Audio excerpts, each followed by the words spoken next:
পশ্চিমবাংলায় নির্বাচন মানে উত্তেজনা, বিরোধীদের উপর আক্রমণ, এটা নতুন কিছু না। আর এসআইআরটাও নির্বাচনের অঙ্গ। তো সেখানে এখান থেকে টিএমসি গণ্ডগোল উৎপাত শুরু করেছে। এর থেকে বোঝা যাচ্ছে যে সাধারণ মানুষের উপরে টিএমসির ভরসা নেই, তারা চুরি করে জিততে চায়।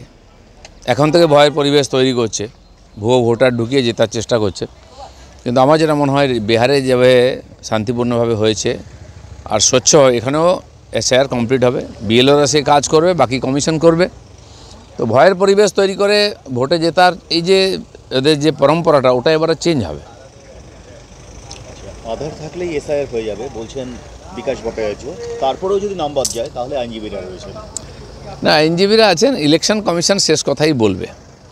আর বিহারে যদি তাই হয়ে থাকে, এখানেও হবে। রাজ্য এবং কেন্দ্র দুজনেই মানুষকে বিভ্রান্ত করছে, আত্মহত্যার প্ররোচনা দিচ্ছে। শুনুন, কোনো আত্মহত্যা নেই, কোনো প্ররোচনা নেই। টিএমসি কিছু লোককে পয়সা দিয়ে বলাচ্ছে যে আমার বাবা মারা গেছে, আমার ঠাকুমা মারা গেছে। রোজ হাজার হাজার লোক মারা যাচ্ছে এখানে। 12 লক্ষ লোক প্রত্যেক বছর পশ্চিমবাংলায় মারা যায়। সব কি সুইসাইড করে নাকি? কখন এসআইআর ছিল? হ্যাঁ, তাহলে দেখা যাবে হঠাৎ এবছর কয়েক লক্ষ বেড়ে গেছে, তাহলে মনে করছে এসআইআরই হচ্ছে। এইসব ভাঁওতাবাজি।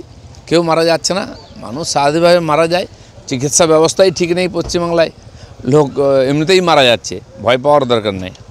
ব্রাত্য বসু শিক্ষামন্ত্রী হওয়ার পর কিছু মানুষকে শিক্ষা সেল থেকে সরিয়ে দিয়েছিলেন, অভিষেকের নির্দেশে তারা আবার ফিরে আসলেন। তাহলে কি তৃণমূলের অভ্যন্তরে কোনো পরিবর্তন? এটা রাজনীতির ব্যাপার, যে তার মতো লোক ঢোকাবে, পার্টির লোক ঢোকাবে, পার্টির মধ্যে ক্ষমতা পরিবর্তন হচ্ছে, তারই এটা একটা প্রমাণ।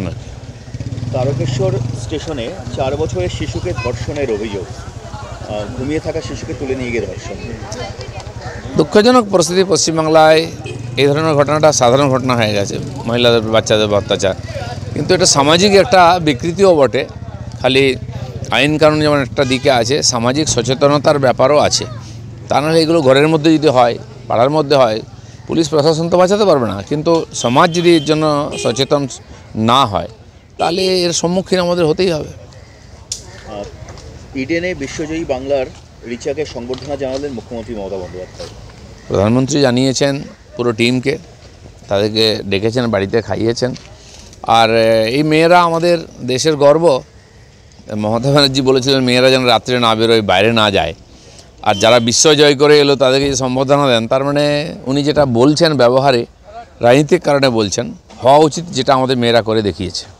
পশ্চিম আফ্রিকার মালিতে 5 ভারতীয় অপহৃত। তাহলে কি আল কায়দা কোনো পরিকল্পনা করছে ভারতীয়দের বিরুদ্ধে? আফ্রিকার কিছু দেশ উত্তেজনাপ্রবণ, সেখানে টেররিস্টদের গড়, আইন ব্যবস্থা নেই, সেখানে সরকার নেই, বহু দেশের রাষ্ট্রপতি নেই, ওই যারা উগ্রপন্থী তারাই সরকার চালাচ্ছে ওখানে।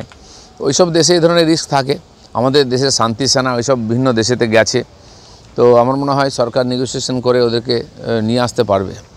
নিরাপত্তা বাহিনীর কাছ থেকে জানা গেছে যে আইএসআই নতুন করে পরিকল্পনা করছে কাশ্মীরে হামলা করার। পাকিস্তানকে ইন্ধন কারা দিচ্ছে? পাকিস্তানকে ইন্ধন কারা দিচ্ছে তো সবাই জানে। আজকে এই ধরনের কাজ করে পাকিস্তান আজকে ভিখারি হয়ে গেছে, সর্বশান্ত হয়ে গেছে। আল কায়দাকে হাওয়া দিয়েছিল, আল কায়দা তৈরি করে, তারা আজকে সবচেয়ে বড় শত্রু। পাকিস্তানের সেনা ওদের সঙ্গে লড়তে পারছে না। আর পাকিস্তানের মধ্যে একাধিক বৈরী গ্রুপ তৈরি হয়েছে, যারা পাকিস্তানের অখণ্ডতার উপরে প্রশ্নচিহ্ন তুলে দিয়েছে। পাকিস্তানের অর্থনীতি, রাজনীতি সব ধ্বংস হয়ে যাচ্ছে। সারা বিশ্ব তাকে একঘরে করেছে। খালি আমেরিকা ওকে ইউজ করছে কারো না কারোর বিরুদ্ধে, তাই অক্সিজেন দিয়ে বাঁচিয়ে রেখেছে। এইভাবে একটা দেশ বাঁচতে পারে না, অসফল রাষ্ট্র হিসেবে প্রমাণিত হয়েছে। আমাদের ভিডিও ভালো লাগলে লাইক এবং শেয়ার করুন। কমেন্ট সেকশনে গিয়ে জানান আপনাদের মতামত। আরও ভিডিও পেতে আমাদের চ্যানেল সাবস্ক্রাইব করুন এবং প্রতি মুহূর্তে খবরের আপডেট পেতে প্রেস করুন বেল আইকন।